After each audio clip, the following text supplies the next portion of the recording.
ডেডলাইনে phone receive করার শব্দটা কেমন সেটা আমি কোনোদিন ভুলব না। তখন ঘড়িতে রাত 11:58 বাজে। অর্ডারের স্লিপে যে ঠিকানাটা ছিল সেটা সিলেটের এক নির্জন চা বাগানের ভেতরের রাস্তা। বাইরে তখন তুমুল ঝড় বৃষ্টি, মাটির রাস্তা একদম কাদা হয়ে আছে। গাড়ির হেডলাইটের আলো ঘন কুয়াশা ভেদ করতে পারছিল না। রাস্তার দুপাশের গাছগুলোকে মনে হচ্ছিল যেন জেলের শিক। বাতাসে ভেজা শ্যাওলা আর পচা পানির একটা ভ্যাপসা গন্ধ। জিপিএস যখন জানালো আমি গন্তব্যে পৌঁছে গেছি, বুকের ভেতরটা থক করে উঠল। এটা কোনো বাড়ি ছিল না, ছিল একটা ধ্বংসস্তূপ। ছাদটা ধসে পড়েছে, জানলায় কোনো কাচ নেই, শুধু অন্ধকার গর্ত। বারান্দায় কোমর সমান জঙ্গল।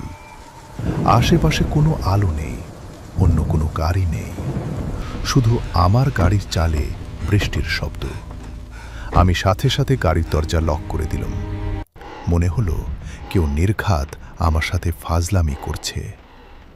রশিদে থাকা নাম্বারে কল দিলাম, কোনো রিং হলো না। খট করে রিসিভ হয়ে গেল।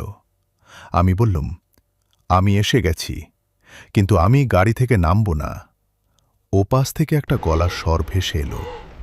মনে হলো গলার ভেতর পানি জমে আছে। সেটা কানের একদম কাছে ফিস ফিস করে বলল, দরজা খোলা, মাটির নিচের ঘরে নিয়ে এসো। হঠাৎ ক্যাচ ক্যাচ শব্দ করে পোড়াবাড়ির দরজাটা খুলে গেল। অন্ধকারের ভেতর থেকে একটা ফ্যাকাশে হাত বেরিয়ে এলো। ইশারায় আমাকে ডাকছে। আঙুলগুলো অস্বাভাবিক রকমের লম্বা। কাঁচা মাংসের একটা উৎকট গন্ধ নাকে এলো। আমি সাথে সাথে গাড়ি ব্যাক গিয়ারে দিয়ে দিলাম। কাদার মধ্যে চাকা স্লিপ কাটছিল, তাও কোনো মতে গাড়ি ঘুরিয়ে নিলাম। ওই আঁকা বাঁকা পাহাড়ি রাস্তায় আমি ঘন্টায় প্রায় 100 কিলোমিটার গতিতে গাড়ি চালিয়ে পালিয়েছি।